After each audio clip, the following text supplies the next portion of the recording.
Honey, picture this. You and your ride or die have been tighter than a lace front in July, but the minute Bravo's cameras pan your table, long buried mama drama crawls out of the daycare sandbox, and suddenly your so-called sister is side-eyeing you over collard greens. Did one hush-hush real estate play spark the messiest friendship implosion on the Real Housewives of Atlanta?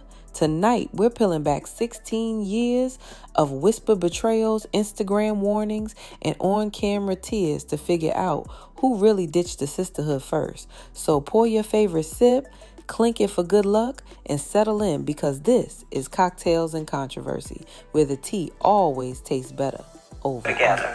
I know you don't want to hear you and Shamea have been friends since y'all was in high school, but you got to watch the dog that brings the bone. You and Porsha are not as close as you used to be. Where do you two stand right now?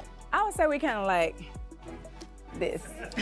Back before hashtags, ring lights, and peach holding paychecks, two ambitious Atlanta moms were already stacking coins. Diane Williams, known these days as Mama Diane, and Sarah Mama Morton. In the late 90s, they rode Atlanta's population boom by opening daycare centers on the south side, bright murals, bilingual teachers, field trips to Zoo Atlanta, the whole nine. They swapped lesson plan ideas over brunch, co-sponsored Little League uniforms, and even floated a joint summer camp franchise. Parents loved them, bank accounts loved them more. But beneath the matching church hats brewed a rivalry no one wanted to name out loud. Diane rolled out a Montessori wing. Sarah answered with baby yoga. Sarah introduced Spanish immersion. Diane countered with STEM Fridays. To the PTA crowd, it looked like iron sharpening iron. To close friends, it felt like a silent scorecard neither woman admitted existed. Friendly competition is cute until a national tragedy turns sisterhood into survival. September 11, 2001 shook the country and parents everywhere clutched their babies tighter. Enrollments plummeted.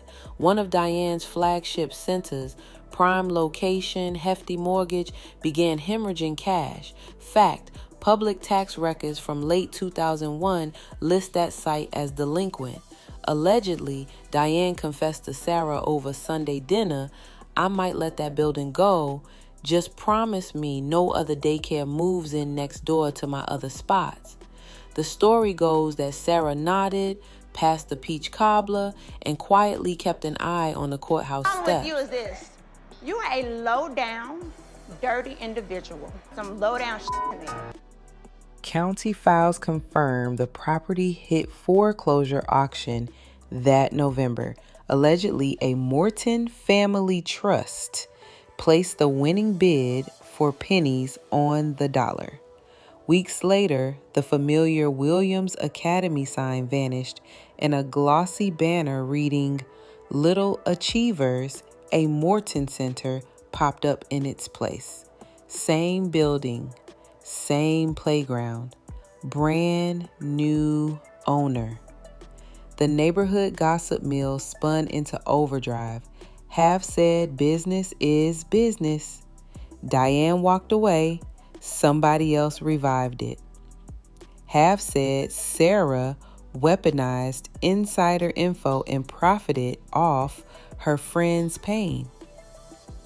Diane supposedly found out when a former teacher called, paycheck now stamped Morton LLC. Sarah's supporters insist Diane ignored a private sale offer and refused mediation.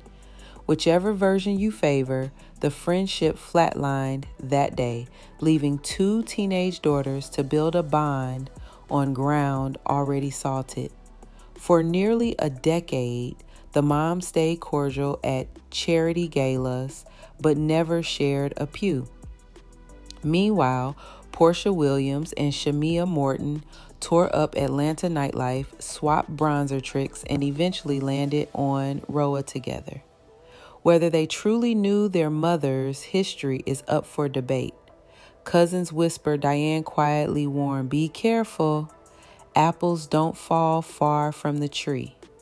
Years passed, cameras rolled, and what once felt healed started itching under It's like stage all I lights. see is what they show. On social media, it looks like they're great. This is the first time I've really seen any kind of turmoil between... I've had nothing but love for Porsha and her family. What Miss Diane said was hurtful. I had not brought the information back to her. It would have been like, oh, she ain't even tell her friend what they said. And Was Porsha's comment about you sounding like Drew on your song, The Straw That Broke the Camel's Back, or were you feeling frustrated with I was absolutely frustrated about it. So And why I didn't I think- post Shamea's song? Well, she didn't send it to me to post. I guess Shamea sent it to everybody, but she didn't send it to me.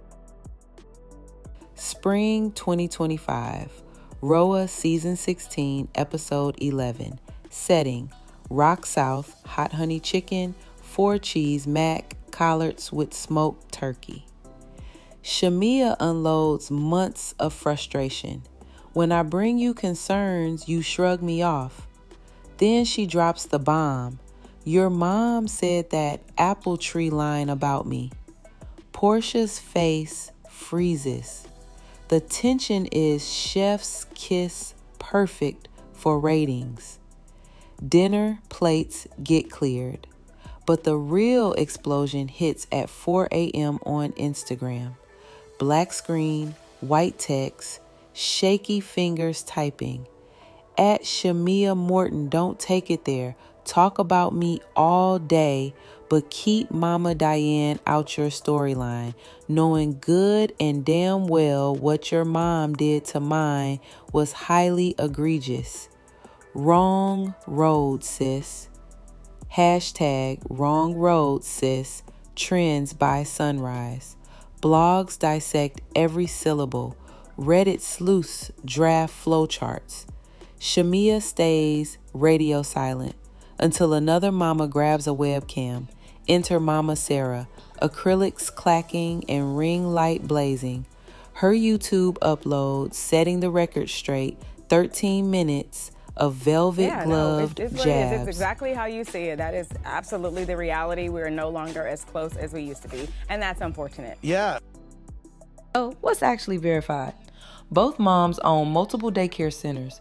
County business license archives prove that. Diane's old National Highway site did foreclose in 2001. Public deeds say so. Porsha's Instagram rant lives forever in screenshots. Everything else, who placed the winning bid, whether a private sale offer existed, it always comes copy out. Loyalty curriculum, will always make jealousy itself house known. flexes, rumors of credit card funny business is strictly chatter. Producers have already confirmed both mamas will sit with Andy Cohen. Paperwork welcome. If a foreclosure deed bearing Morton Inc. lands on that coffee table, expect a collective gasp, at least one peach tossed, and security on standby. Atlanta shade ages like cognac, smooth on the tongue, hot in the chest, unforgettable the next morning. So, tell the truth. Was Mama Sarah just a sharp businesswoman seizing an open lane, or did she slice through sisterhood with surgical precision?